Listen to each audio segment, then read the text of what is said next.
Olá amigos, Hélio Lima falando, tudo bem com todos? Facundo aqui comigo. E aí, Elião, beleza? Tudo bem? Bom. Estamos aqui para a gente bater um papo bem detalhado, informal é verdade, mas bem detalhado sobre o Queen 1. Queen 1. Não tem mais Queen. Não existe mais o disco Queen, agora é Queen 1. Tá aqui, ó. Olha aqui, ó. Vamos falar aqui das nossas impressões, vamos falar aqui do fator histórico, como que a gente ouviu esse disco, quais foram os equipamentos, o setup, enfim. E, óbvio, as nossas impressões faixa a faixa desse super lançamento do Queen aí, totalmente remasterizado.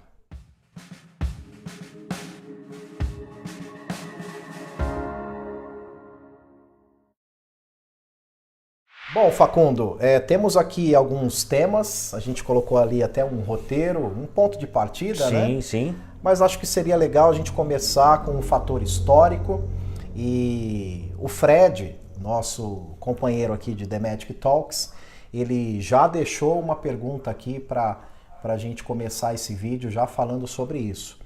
Daquelas gravações ali da BBC, da Delaney Lia. Isso, Studios. E o que propriamente foi para o disco, né? Então queria que você falasse um pouquinho dessa época, desses estúdios, dessa variação ali de versões. Maravilha. Se essas versões são ao vivo, se usaram overdubs. Acho que essa contextualização de época ali, para a gente chegar no disco, é bem importante. Legal. Então, né, na verdade, a história toda desse disco e a história toda do Queen como banda, né, ela praticamente começa ali em 1971, quando o Brian May encontra o Terry Adom, amigo dele, que o Terry Adom tinha trabalhado com o Brian May em umas gravações do Smile, né?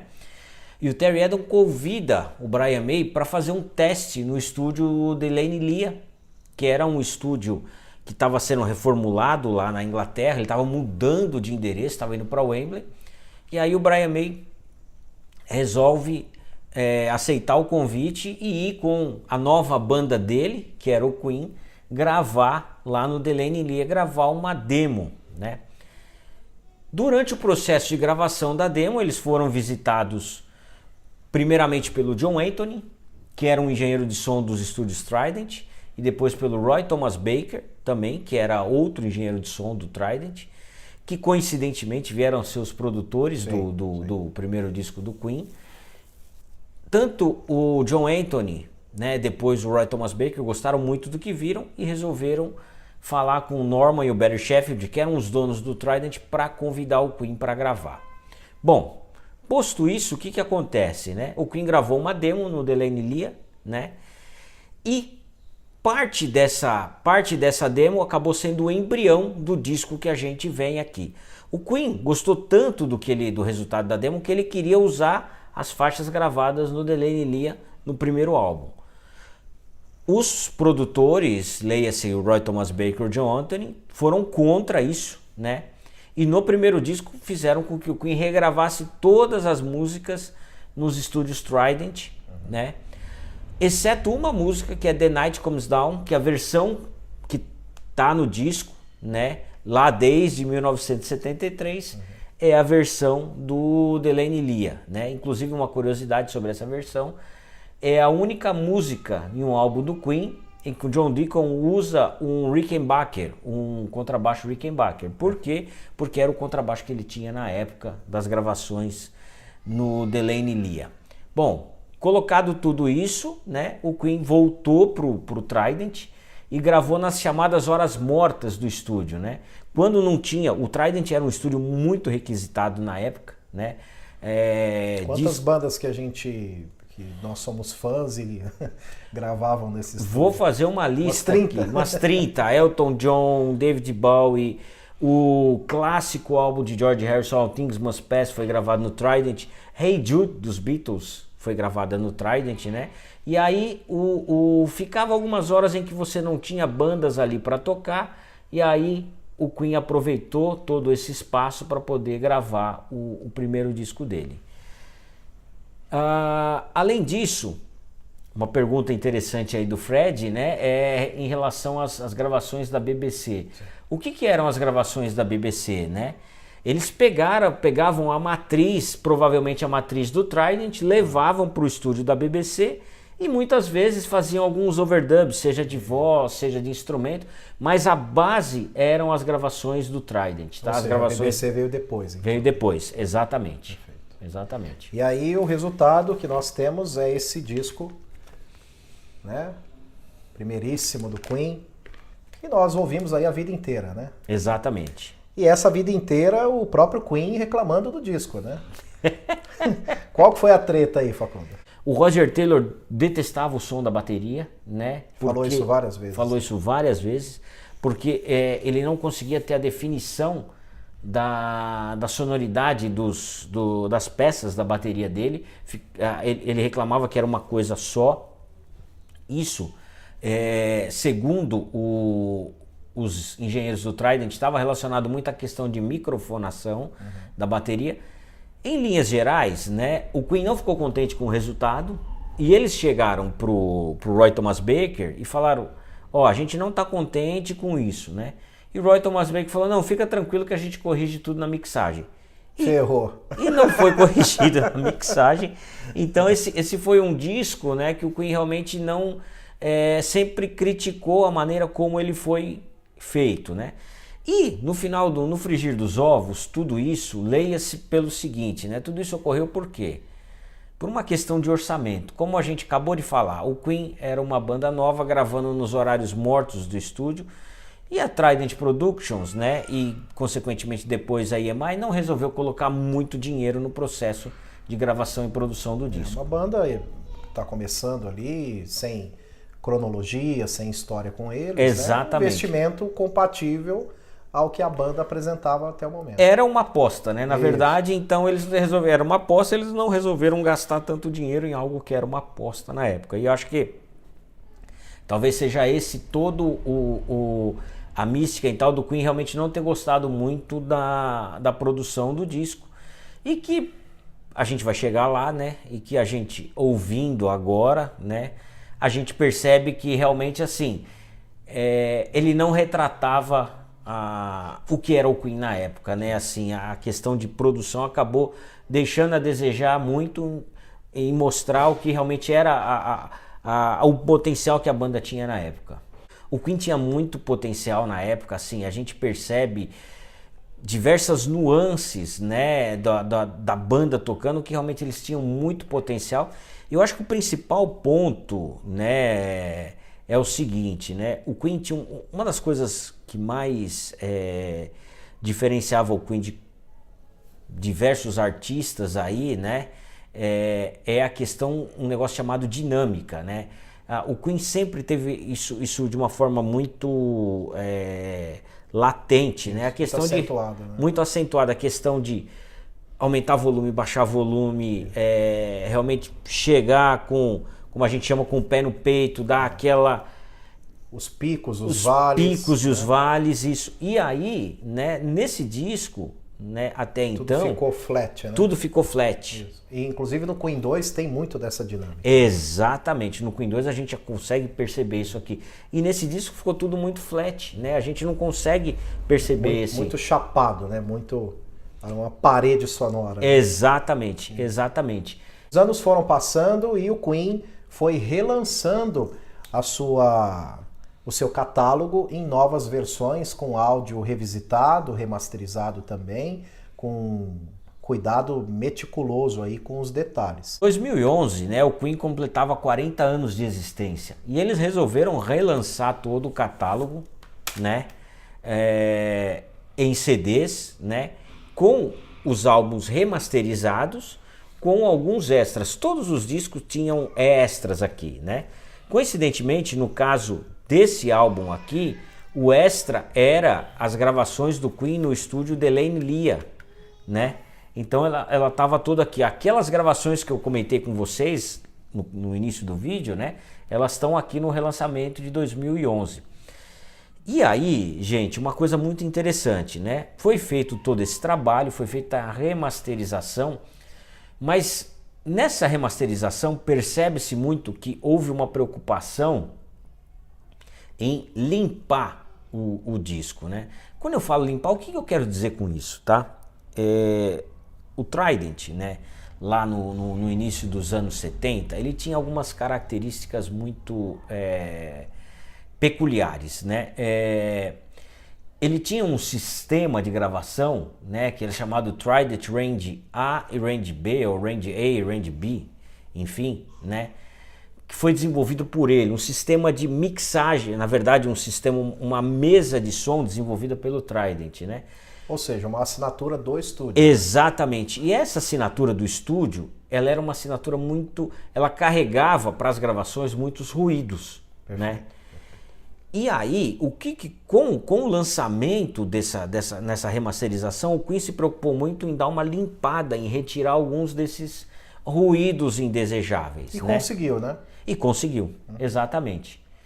Porém, né, toda aquela questão da dinâmica ainda permanece nesse relançamento. Exatamente. Exatamente. E aí, passado mais alguns anos, 2024, o Miracle foi lançado em o novo, né? Eu não sei se era 2022, ou é 22 ou 23, mas acho que 22. Acho que o Miracle inaugura uma nova época de lançamentos absolutamente poderosos. Exato, também, né? exato. Com algumas coisas que, no caso do Miracle, algumas músicas que não tinham sido lançadas, como Water, Face It Alone, com algumas... algo que o Queen não lançava, né? Que eram... mesmo nessas edições. Mesmo nessas edições que eram takes de gravações. Isso, o Queen nunca lançou isso. Eu nunca tinha ouvido esse. Exatamente. The Miracle ali foi uma loucura. Uma loucura, exatamente. E agora? Fizemos episódio. Com certeza. Dois episódios, né? Dois episódios falando sobre isso. Dedicados ao The Miracle. E aí até que começou os burburinhos aí de um relançamento, uma remasterização, na verdade, do Queen 1. Na verdade, Queen ainda, né? Exato. Em algum momento, não sei em que momento que você soube que o disco ia mudar de nome. Cara, eu soube quando ele foi lançado mesmo. Não sabia nada antes. Pois é. E aí chegamos nisso aqui. E aí, Facundo, eu queria, seguindo o nosso roteiro aí, queria te perguntar onde você ouviu? Onde você ouviu aí o disco novo, do ponto de vista de equipamentos, setup, porque isso importa, né? No vídeo do Casado, aliás, um abraço para o Casado. Abraço pro Rafael, Casado. Ele colocou ali a importância do uso de fones de ouvido, exato, né? Para você ter acesso a todas as novas dinâmicas desse disco. Exato. Né? Onde que você ouviu? Como é que foi o seu primeiro contato aí? Na verdade, o primeiro contato a gente teve com os singles, né? Os singles, exatamente. A gente teve contato com os singles. Foram dois? Que foram The Night Comes Down e Modern Times Rock and Roll. Já tomou um susto ali, já? Já tomei um susto. Algumas coisas assim já foram latentes para mim, né? Ouviu no streaming, obviamente. Ouvi no streaming, ouvi tudo via streaming. Realmente assim, a coisa, ouvindo no streaming, eu já tive uma sensação muito positiva, né? A gente começa a ouvir algumas coisas que a gente não ouviu até então, alguns instrumentos, né? A gente começa a ouvir uma bateria muito melhor do que era anteriormente, né? E você começa a ouvir um pouco aquela dinâmica que a gente sentiu falta. Exatamente. Então, realmente assim, já pelo streaming eu consegui ter uma ideia que o produto que eles estavam lançando era algo distinto de tudo que a gente já tinha ouvido. De tudo que a gente comentou até exatamente. Aqui, né? E que ainda não foi ainda inferior à experiência que a gente teve, e nós vamos falar disso, que a gente teve ouvindo o disco numa outra concepção aqui. O Hélio vai falar bem melhor sobre isso. Mas assim, aí acho que a gente está ele me surpreendeu aqui e depois agora eu fui surpreendido mais ainda, né? Realmente, depois eu vou falar a conclusão em si do disco, mas algo que você falou, que o Rafael falou que é fundamental, que é muito importante, é assim, é você ouvir num equipamento bom. O setup que você trabalha para ouvir todos esses discos, ele importa. Não é necessário, obviamente, mas importa, né? Talvez o que seja muito necessário e inegociável é o uso de bons fones de ouvido. Exato. Né? Porque tudo isso que os caras trabalham aqui, você bota ali na caixinha do celular, você perde muito. Muito. A audição do carro, ela é perfeita.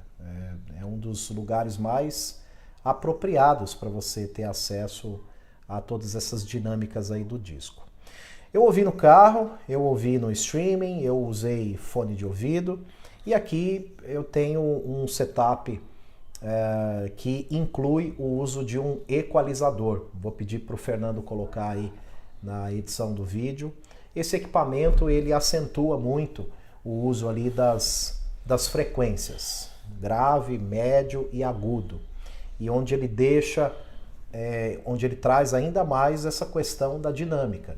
Porque ainda nos streamings, tá tudo ali, é bastante impressionante, mas ainda assim no modo flat, né? Vamos chamar assim. Exato. E aqui, quando o Facundo chegou, eu dei o play no disco, ainda em streaming, mas já usando o equalizador. Né? Que é um equipamento dedicado justamente para você ter acesso a essas frequências, né? De grave, médio e agudo. E aí já teve uma experiência bem legal, né? Bem legal, bem interessante, né? Realmente a questão do equalizador, ela faz uma diferença brutal, né? Eu acho que assim, a gente consegue ouvir consegue acentuar e atenuar determinadas frequências, né? E aí a gente realmente tem uma experiência, eu diria para você, né, empiricamente é uma sensação da gente ter uma música 3D, uma música tridimensional. Essa experiência o Casado teve, ele até comentou no vídeo dele. Exato. Que ele foi convidado para ouvir esse disco dentro de um estúdio, junto com outros jornalistas. Ele traz isso no vídeo dele. Exatamente. Né? É a experiência tridimensional. Exatamente. Exatamente. E com o equalizador aqui, né, com esse equipamento que a gente ouviu aqui agora, realmente... eu não sei qual foi a sensação que o Casado teve, né? Mas creio que a gente deve ter chegado muito próximo do que ele realmente teve lá, né? Pô, Hélio, eu não tenho equalizador, então eu não tenho acesso à dinâmica do disco? Tem. Sim, claro. Nós estamos dizendo isso. Eu vou colocar 2 pontos aqui para mim do equalizador que... Só para vocês entenderem a diferença, né? Por exemplo, eu ouvi pela primeira vez aqui em Doing Alright, que na parte que a gente chama uma pseudo bossa nova ali, né? Naquela parte do violão, eu nunca tinha percebido, né? Eu já toquei essa música, que o Brian May tinha uma espécie de um arpejo ali, um dedilhado, né? Para mim era uma coisa meio, ele tocava o acorde chapado. Ouvindo no equalizador, eu comecei a ouvir que realmente existe um arpejado ali. E uma outra coisa, né, em Liar, por exemplo, a gente tem lá a presença de um órgão Hammond. E assim, mesmo no streaming eu tinha ouvido o Hammond, falei, pô, que legal, já dá para ouvir ele. Agora realmente aqui a gente ouve ele gritando no nosso ouvido, né? Então assim... É uma experiência. É uma experiência... É obrigatória? Claro que não. Eu diria que assim...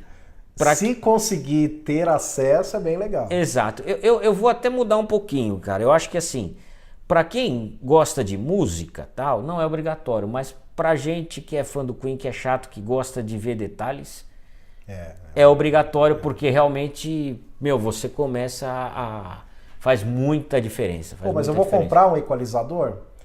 Não, talvez a audição, inclusive no estúdio, já chega perto. Exatamente. Antes da gente falar do faixa a faixa, tivemos essa experiência então usando o equalizador, ouvindo no streaming. E aí em seguida eu botei o disco de fato, né? E aí queria que você comentasse um pouquinho também da experiência de ouvir o vinil mesmo, né?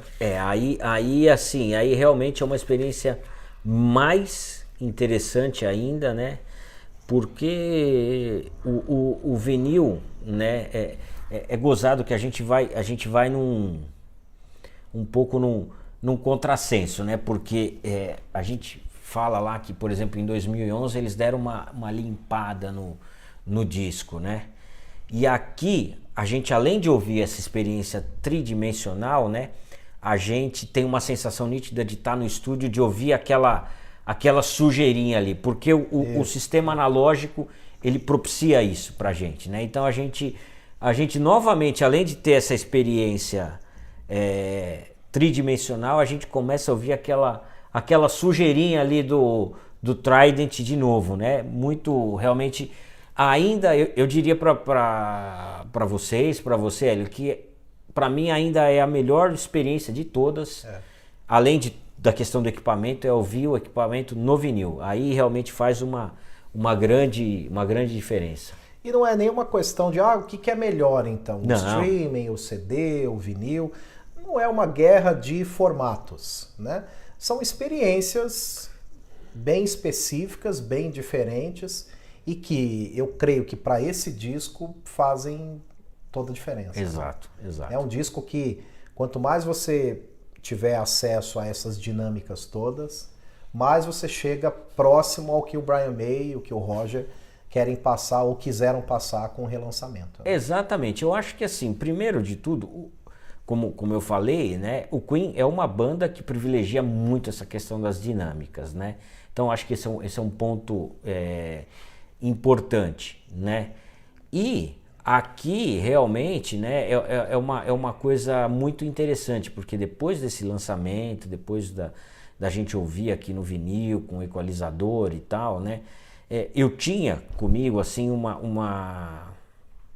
um ranking, né, que por exemplo o Queen 1 agora, né, ele estava num determinado degrau e o Queen 2 ou Queen 2 estava num degrau bem acima, né? Por quê? Porque a gente percebeu uma baita dinâmica no Queen 2, né, e não percebia aqui. Isso. Mas aqui eu tenho essa dinâmica também. As composições têm essa dinâmica. Sim.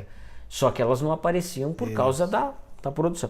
Hoje eu já coloco eles muito próximos ali. Se aproximou demais, né? Se aproximou demais porque essas dinâmicas começam a aflorar para nós. Então acho que mudou muito o meu conceito em relação ao disco. Porque, cara, eu tinha esse ranqueamento. Eu falava, pô, eles passaram 1 ano gravando o primeiro disco.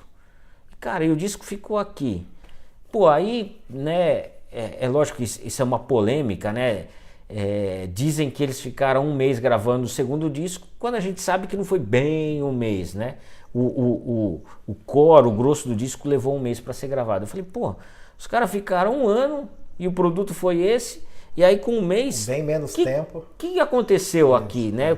Nesse meio do caminho. Nesse meio do caminho, lembrando, né? que é o próprio Roy Thomas Becker. Estamos ali com a mesma equipe. Né? A mesma equipe, o mesmo estúdio, os mesmos músicos, né? Só mudou o horário. Só mudou o horário de gravação, né? Então, agora a gente começa a entender um pouquinho melhor essa história de verdade. Tava né? tudo ali, então. Né? Tava tudo ali. Precisava ter acesso a tecnologia, né? Que era disponível. Exatamente. Bom, e aí chegamos então no faixa a faixa, finalmente aí, do nosso Queen One 2024 Mix. O nome tá aqui, ó, 2024 Mix. Primeiro, antes da gente entrar no faixa a faixa, deixa eu te fazer uma pergunta, né? Você falou Queen One, Queen 1. O que você achou dessa mudança aí? De mudar o nome do disco? Eu acho que ela tem muito mais a ver com Queen 2. Me parece ser ali uma trilogia. Queen 1, Queen 2 e Heart Attack, né? Por causa do Queen 2, eles quiseram colocar, rebatizar, né, o disco álbum como Queen 1. Eu acho que tem muito mais a ver com o lance do Queen 2. Né? Eu prefiro Queen. Tipo Led Zeppelin, né? Sim. O primeiro sim. disco eu prefiro. Mas isso também é uma questão de... a vida inteira, né? A gente teve acesso ao disco do jeito que ele é. Eu acho que isso é mais uma memória afetiva do que qualquer outra coisa. Logo que você pega ali o Queen, né, o nome diferente aqui, dá uma estranhada. Mas você pode ver que até a grafia é a mesma do Queen 2, né? Eu acho que tem a ver com isso. O que você acha? Cara, não, eu acho E o que você prefere? Eu acho que tem a ver com isso, né? Primeiro que eu queria falar assim que desde que eu me conheço por gente, eu chamo o álbum de Queen 1. Você já chamava? Eu já chamava justamente por essa questão do Queen 2. Ele foi o primeiro, tal, ele não tinha. E, cara, pra mim assim é uma, sei lá, é uma coisa muito assim, não traz muito, não muda muito nada. Isso realmente não muda nada pra mim, né? Como eu falei, eu já chamava de Queen 1, né? Creio que tem a ver realmente com isso mesmo, com essa questão do Queen 2, né? Essa questão de formar essa trilogia, né? Mas pra mim, assim... Que na verdade o Queen nunca disse isso, né? Temos uma trilogia. Me passa essa sensação. Sim, exatamente. A mim também passa essa sensação. Isso nunca foi falado por eles. E assim, ultimamente eu nem li nenhum deles falando nada a respeito da porquê dessa mudança, né? Mas eu acho que é isso. E assim, né? Eu te fiz essa pergunta, né? Porque, claro, cada um tem a sua... Mas às vezes eu vejo, né, algumas pessoas discutindo, porque eles não podiam ter... Eu acho assim, são coisas tão... que não mudou a história da banda. Não mudou a história da banda. A história da obra. Da obra, tá né? Bem. Tá tudo bem. É um nomezinho ali e tal, né? E que pra mim ficou legal porque já era como eu chamava o disco, né? Sim. Exatamente. Vamos lá, vamos pro faixa a faixa aqui então, Facundo. Keep Yourself Alive. O que você achou? Já vamos colocar a antiga ou a nova? Essa sempre foi uma das minhas faixas favoritas do álbum, né? Pelas dinâmicas de guitarra. Pelas dinâmicas de guitarra, tudo aquilo. Cara, eu prefiro essa, né? Essa a nova. A nova, a mix, né? Cara, vai ser difícil... Alguma que seja anterior. Eu tenho. Beleza, pra mim vai ser difícil, nós vamos falar aqui, talvez possa até ser, mas eu acho que vai ser difícil. Cara, é uma faixa, pra mim assim, ela demonstra todo o potencial que ela tinha na época, né, de ser realmente uma música, um hard rock bem legal, né. Ela tem umas questões muito interessantes, né, que às vezes a gente não se dá conta, né. Quando você estuda a música de maneira um pouco mais aprofundada, né, por exemplo, o riff de entrada, né, é algo, né, ele está tocando ali com a guitarra, né, num andamento mais rápido, com uma palhetada um pouco mais rápida. Isso acabou, né, tendo uma influência muito grande no heavy metal dos anos 80. Sim. Era como as guitarras eram trabalhadas. Então, assim, eu não lembro, né, em 1973, nenhuma música, né, que tinha essa acentuação de guitarra. Então ela pode ter sido um embrião de muita coisa que a gente vai ver lá na frente. Um outro ponto muito interessante no final, né, naquela parte que fica repetindo o refrão, né, Keep Yourself, eles fazem uma coisa muito interessante, que é a mudança de tonalidade. Eles ficam trocando, em cada vez que eles cantam o refrão, eles mudam a tonalidade, né, ali o centro tonal. Isso é interessante também. Eu não lembro de nenhum episódio, nenhuma música de ninguém antes que tinha principalmente a gente falando de um refrão, né, ali a parte base da música, eles trocando ali, rodando sobre os centros tonais. Muito interessante. Muito interessante. Foi muito interessante para mim que o single dessa vez não tenha sido ela exatamente. Né? Exato. Eles lançaram um clipe, né? Sim. Eles lançaram um clipe, mas eu achei bastante curioso que eles não tenham usado ela e sim The Night Comes Down. Mas gostei, nota 10 aí, ficou maravilhosa, muito bonita. uma dinâmica ali muito acentuada, gostei bastante. E aí temos Doing Alright. Doing Alright. Que pro filme eles chegaram a regravar, né? Então, cara, chegaram a regravar e se você me perguntar, cara, qual é a minha versão favorita de Doing Alright, eu acho a do filme. É a do filme. É a do filme, Eu entendo. Ela é mais... Eu acho que ela é uma música... no filme, ela representa mais ao vivo, assim, ela tá mais simples, mais crua, né? Eu sempre gostei dessa música, também a versão que eu mais gostei foi a desse disco, principalmente porque eu ouvi aquelas coisas aí, a questão dos arpejos lá, né? É uma música bem legal, né? Uma composição do Brian e do Tim Staffel, né? E muito interessante aí. Essa mix, ela tem um resultado diferente dependendo da composição. Eu acho que o resultado na Liar é mais potente do que na Doing Alright, por exemplo. Né? Concordo plenamente contigo. A música, assim, a música em si, né, ela não... A composição em si, ela não propicia tanta diferença. Como a próxima, por exemplo, a Great Exatamente. King Head. Aí, vixe, todo esse trabalho de agora, meu Deus do céu, colocou a música ali. Na verdade, é a minha preferida do disco agora. Ela já era uma canção muito diferenciada, né? Quando a gente fala do álbum, né? E realmente agora ela virou um pé no peito. Essa eu vou deixar você falar, e que baita novidade, e ela foi finalmente inserida no disco mesmo, né?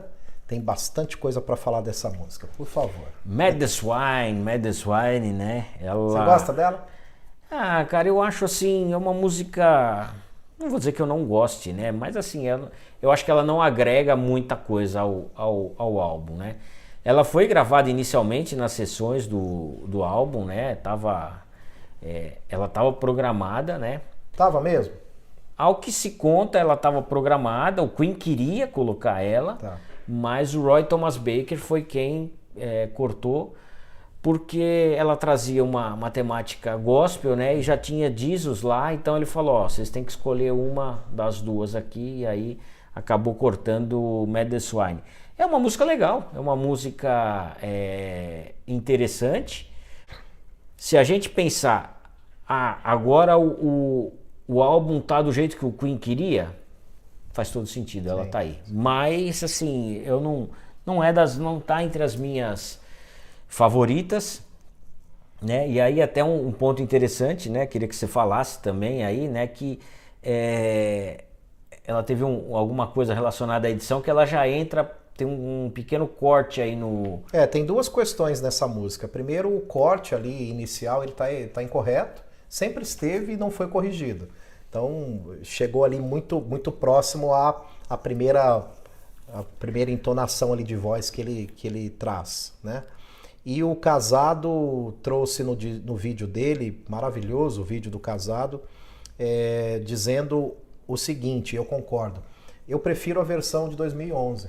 Depois vocês ouçam, em 2 minutos e 18, o ataque do bongô na versão de 2011, ou nessas versões que a gente sempre ouviu aí, ele está um pouco mais acentuado do que nessa versão atual. O Fred até mandou uma figurinha para mim, eu vou pedir para colocar na edição. Ele pegou uma figurinha com, sei lá, 2.000 bongôs e falou, tá, você quer bongô? Então toca. É isso que você quer. Porque eu reclamei isso. Mas eu prefiro a versão de 2011, Facundo. Aqui, que ela não entrou no disco exatamente, ela tá como bônus. Sim, tá como bônus, junto com o Delaney Lee. Eu prefiro essa versão, por causa dos bongôs. Tiraram os meus bongôs. Né? Tiraram os seus bongôs. Não tiraram, eles não ganharam. Eles estão... Na mix, Na mix, né? Eles não ganharam tanta...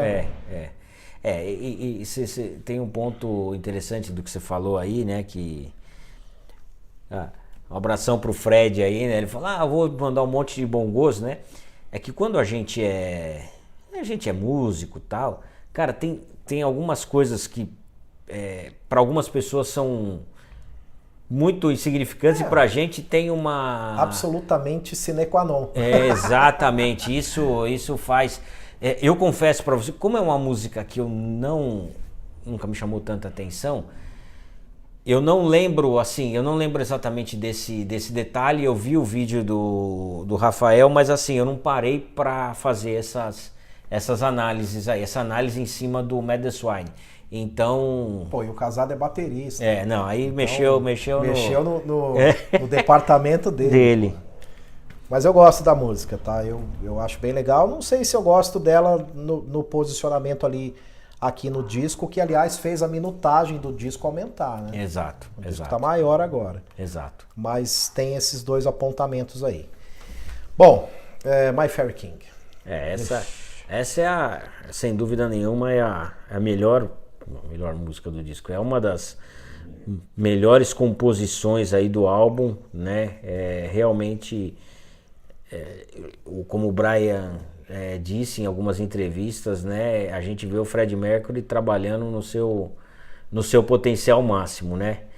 E realmente My Fairy King a gente consegue ouvir todas as nuances, as dinâmicas.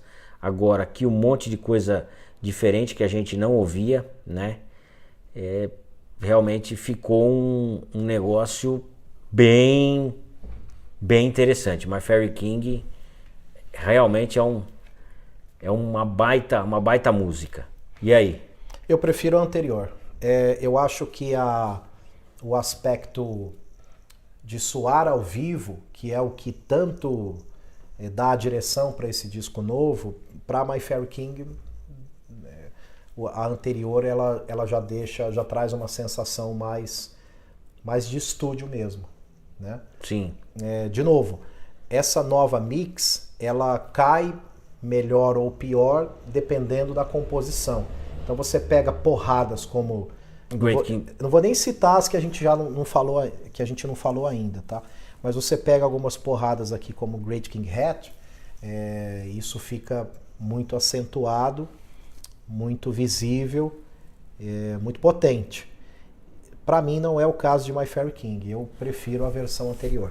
Mas, de novo, a memória, a audição afetiva. Exato. Né? Não é nem memória afetiva, a audição afetiva. A gente já está ouvindo de um jeito há muito tempo. Tão característico, né? Confesso que My Fairy King, quando eu ouvi agora, eu falei, calma, deixa eu entender o que está acontecendo, porque eu não estou muito acostumado com essa música com um jeitão ao vivo. O Queen já tocou ela ao vivo? Não, que eu me lembre... Bom, posso estar enganado. A memória já não tá lá essas coisas. Que eu me lembre, não, cara. Que eu me lembre, não. Então eu acho que combina mais a versão anterior. Eu fico com a versão anterior. Ficou muito legal, muito bacana, tá tudo ali e tal. Mas eu prefiro a versão anterior. Liar, que pra mim, já vou dar um spoiler, é o mesmo efeito da Great King Hat. É uma das composições que mais se beneficiaram aí da Mix 9. Exatamente. Ela tem muita dinâmica, ela tem muita variação. Nem consigo ouvir a anterior, meu Deus. Realmente ela é uma outra música agora. Tem a questão que eu falei, a primeira vez eu ouvi pronunciado lá o órgão Hammond, que é algo que a gente não... Acho que talvez só na I'm Here vai aparecer numa música do Queen, né? E aí já fica um pedido pro Queen aí, né, para fazer esse mesmo trabalho no Sheer Heart Attack, para mim conseguir ouvir o Hammond lá também. Tá bem escondidinho lá também. Você acha que eles vão fazer? Ah, não sei, cara. Eu acho que não. Sei lá, vamos aguardar. Eu gostaria que sim, né, mas enfim, né, vamos... The Night Comes Down, que foi o single do disco, né? Eu queria, antes de começar a falar dela, eu queria que você falasse, quando você ouviu o single pela primeira vez, qual foi a impressão que você teve? Eu não gostei. Eu lembro bem disso. Nós não estamos gravando com muita frequência, mas a gente tem o nosso grupo ali de WhatsApp, né? E aí a gente briga todo dia. E The Night Comes Down me causou uma estranheza diferente da Modern Times Rock and Roll, que eu achei incrível, que já é a próxima que a gente vai comentar. Sim. The Night Comes Down tem muitos comentários aí de algumas correções da voz do Fred, né? É um assunto bastante polêmico, talvez para a gente trazer num outro vídeo, inclusive, né? Tem alguns vídeos gringos falando muito sobre isso, sobre algumas correções ali, mas é um assunto muito complexo, muito que merece um vídeo dedicado ou até um episódio dedicado. A gente quer fazer com o Fred também, mas eu ainda fico com a versão anterior. Eu acho que, igual a My Fair King, são músicas ali que eu estou muito acostumado do jeito que eu ouvi a vida inteira, né? Eu lembro bem, eu chamei a atenção, porque eu lembro bem que você comentou um ponto, falou, pô, meus caras mexeram na sonoridade da banda, né, e trazendo aí, uma modernidade, uma modernidade que não cabe ao disco. Exatamente. E eu concordei plenamente. Quando eu vi só o single, eu concordei plenamente. A gente, é a situação do isolamento. Você está isolado ali, você ouve só aquela música, né, você está fora do contexto. Então, eu tive essa mesma impressão. Aí quando você ouve o disco, aí você já muda. É uma situação totalmente diferente. Totalmente diferente, né? Então, assim, eu já mudei também. Não tinha como não ser do jeito que tá exatamente, agora. Exatamente. Eu realmente gostei, né? Mudei também, eu concordei plenamente contigo quando você falou. Eu acho, assim, um dos grandes pecados que muitas vezes pode se cometer quando você vai fazer um trabalho como esse, né? É você descaracterizar. Descaracterização. Porque isso aqui está representando uma época, 1973, né? Então não adianta você pegar esse produto e transformar em 2024, isso. Né? Vai ficar. E isso era algo. A menos que você lance como reimaginado, talvez. Exato, né? Você lance uma outra coisa um outro produto. Mas assim, eu tive essa percepção inicialmente, assim, mas depois ouvindo, a gente percebe que não foi isso, que realmente é o que você falou, ela tá do jeito que tinha que estar mesmo. Não tem como ser diferente. Hoje eu já gosto bastante. Sim, né? Eu também. Mas do disco anterior, eu sempre gostei muito dela, então eu ainda fico com a versão clássica aí que a gente sempre ouviu. Essa música ela tem uma coisa muito interessante, né? Porque ela é uma porrada, né, cara? É uma música relativamente simples, mas é uma porrada, né, cara? E ela já soava ao vivo já, né? E agora com essa mudança, ela ficou mais agressiva ainda. Muito boa mesmo.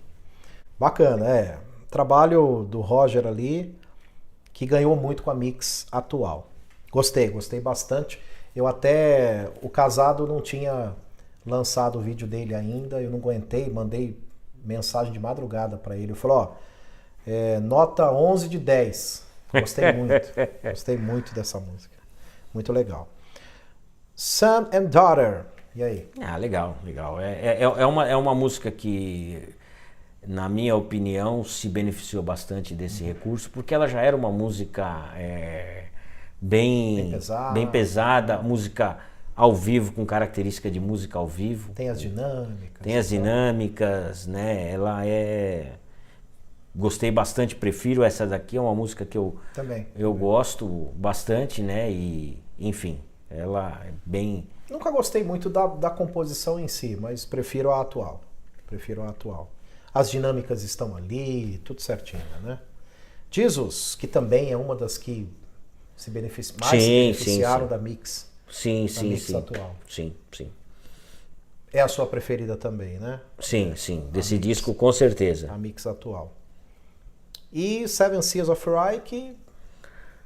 Eu acho que não mudou muita coisa, não. É porque, cara, na verdade...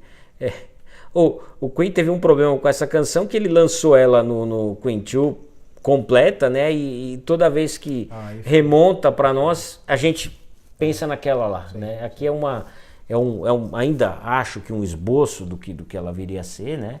Mas então ela acaba passando batido, porque a memória nossa é a que vai sair no segundo álbum. Pois é. Queria pedir para você considerações finais. Queria saber se você vai pegar um karaokê do disco novo aí, meter uma voz e lançar lá no seu Instagram. E qual que vai ser a música? Não, isso aí. Porque isso agora aí. tem, né, no box, né? Tem. Você vai comentar um pouquinho do box também? O Casado fez um vídeo também muito legal com o box. O que tem ali no box ali que... Aí eu acho que ali a gente tem, como eu falei, os takes de algumas músicas, né? Isso no meu canal eu coloquei lá quando lançou o disco, né? Sobre alguns primeiros takes de algumas músicas que me impressionaram bastante, né? Me fizeram entender algumas coisas. Eu acho que essa parte do disco ela é sensacional, né? Esses takes, coisa que o Queen nunca tinha lançado. Sim. Tem ali o Delaney Lia, tal, que já tinha sido lançado, tal, numa qualidade um pouquinho melhor. Tem os karaokês, né, que acho que assim, hoje, né, nos tempos que a gente vive, não agregam muito não, porque isso aí você acha na internet muito fácil, né. E tem alguns ao vivo ali, né, inclusive o Hangman, que era uma grande polêmica, né, se eles tinham lançado ela em estúdio e tal, mas eles só apresentam ali uma versão ao vivo, né? Tem uma versão ao vivo de Doing Alright. E tem da See What a Fool I've Been. Exatamente, que só veio aparecer lá Depois. depois. Em 2011 eles lançaram no Queen 2. No Queen 2, exatamente. Bem interessante. Você acha mais correto agora no Queen 1 ou no Queen 2? Ai, eu acho no Queen 2. Eu acho no Queen 2. Já acostumamos já. De novo, é o costume. Mas só pegando um pouquinho o gancho de tudo que eu falei, né? Uma coisa que me chamou muita atenção você sabe melhor do que eu, né? Você grava, você tem suas composições e tal. Quando você vai iniciar um projeto para gravar, né? Você vai fazer os primeiros takes ali, né? Você leva os instrumentos pelos quais você vai construir a música, né? Partindo do violão ou do teclado? Exato. E aí, assim, né? Eu vi que muita coisa partiu do violão, né? Pois é. Isso me chamou muita atenção. Bem legal. É bem legal. É verdade. Ou seja, partiu dos instrumentos de corda. Né? Exatamente. Bem interessante, é verdade. Bem bacana. É isso, Facundo. De considerações finais de minha parte, procurem ouvir o disco novo, de novo, num fone de ouvido ou num setup dedicado, para que vocês tenham acesso às dinâmicas do disco. Eu acho que a grande riqueza desse lançamento do Queen de agora é trazer vida a todas essas dinâmicas. Exatamente. Que outrora nós não tínhamos tanto acesso. Acho que é um disco que se aproximou do Queen 2 e acho que o benefício do tempo vai fazer muito bem a esse lançamento aqui do Queen. Exatamente. Certo? Exatamente. Concordo plenamente. Acho que é isso. É isso aí. É isso, meus amigos. Queen 1 devidamente comentado aqui no The Magic Talks, o podcast que fala sobre o Queen.